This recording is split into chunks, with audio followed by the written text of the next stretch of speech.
Welcome to the second half of a video that you didn't think was a two-parter in the first place. That's right, the top 10 rarest LoL skins are finally here.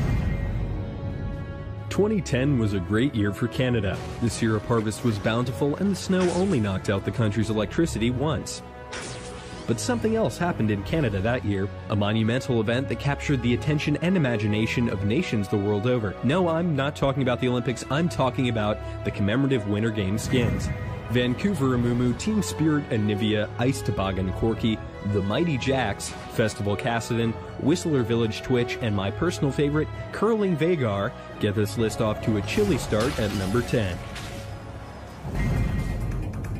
Riot jumped on the April Fool's bandwagon pretty early on in the development cycle, considering that when Earth the Manatee was announced back in April of 2009, the game was still in beta. The joke continued for a whole year, and on April 1st of 2010, Riot stated that they had finally worked out the kinks and were ready to release the minigun-wielding Manatee.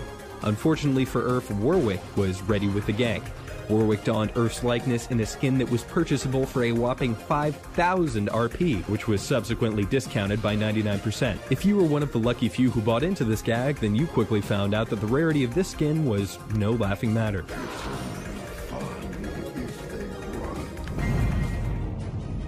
While just about every player in the league claims to have been gold at some point or another, only a very small minority have ever actually achieved the honor of the shiny yellow banner. And depending upon which season you went pro, Quadra kill. You were rewarded with either Victorious Jarvan or Victorious Jaina.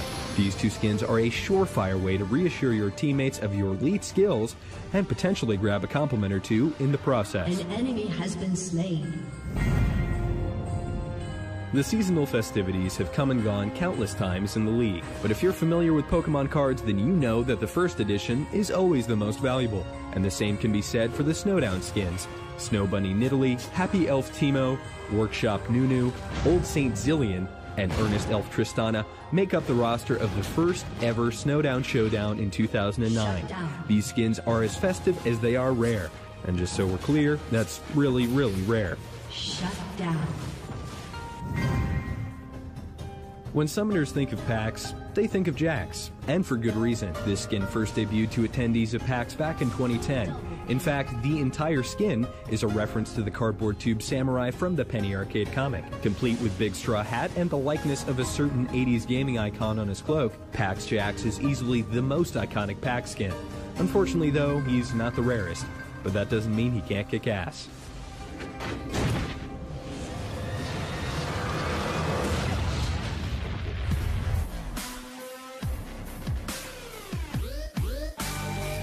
Stay tuned for when we count down the top 5 rarest skins in the league during the third installment in our 4-part series. Only joking.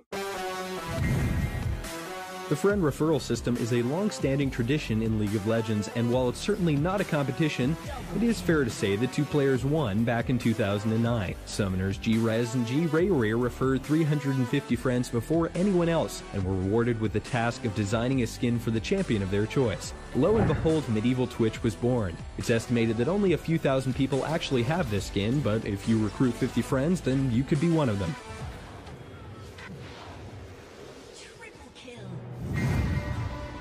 Triumphant Rise is deceivingly rare since it's only available to those who, quote, win official competition matches, so you might assume that the only people who own this skin are the members of the LCS bracket.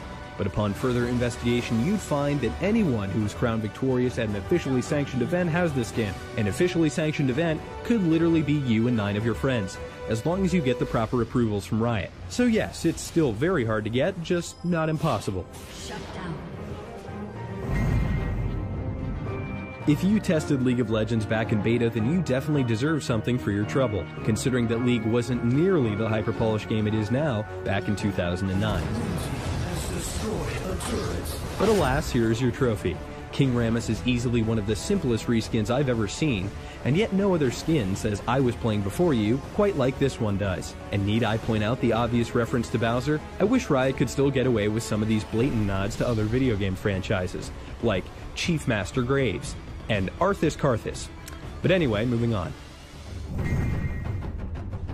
Black Alistair and Human Rise, much like Silver Kale and Goth Annie, were acquired from purchasing the deluxe edition of the game. The only difference being that Black Alistair and Human Rise were rewards for pre-ordering. An enemy has been slain. With over 3,000 games played, I've seen one of these skins a total of once. Maybe it's because they're hideously ugly, but I think it's probably because no one had the foresight to pre-order the deluxe edition of a free-to-play game back in 2009.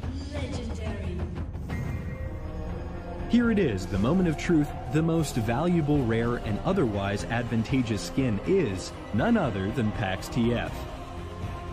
When the limited number of TF codes were given away at PAX 2009, League of Legends had just barely released and was by no means even remotely popular. Less than 1% of the current League community was even playing back in 2009, and a minuscule percentage of those players went to PAX. Pentakill. So it's no wonder then that PAX TF has sold on eBay in excess of $800. And let's not forget about the fact that PAX TF is just like regular TF, but blue. Riot has even gone as far to confirm that all day and all night and everything he sees is just blue, like him, inside and out. If nothing else, the fact that someone is willing to pay $800 for a blue TF skin just goes to show how massively popular that once little game called League of Legends has become. Thanks for watching. This has been James Duggan with Curse. If you'd like to see similar content, please be sure to subscribe and enjoy the game.